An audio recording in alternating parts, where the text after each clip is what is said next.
আসসালামু আলাইকুম। এই পৃথিবীতে সুখ বলে কিছু নাই, দুঃখ বলেও কিছু নাই।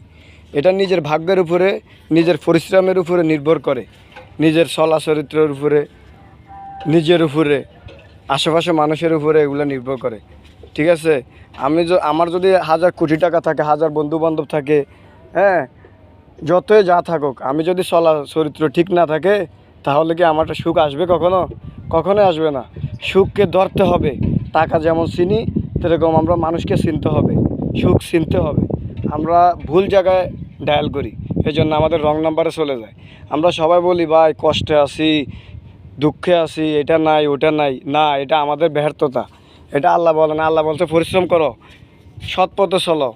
ঠিক আছে, যারা দেখেন বাড়ি গাড়ি করে, যারা বলে 100 টাকা নিয়ে ঢাকা আইছি কিন্তু আমার এখন কোটি কোটি টাকার মালিক, ওরা বাটফার, চোর, বন্ড, প্রতারক, ওরা মিথ্যা কথা, ওরা স্মাগলার,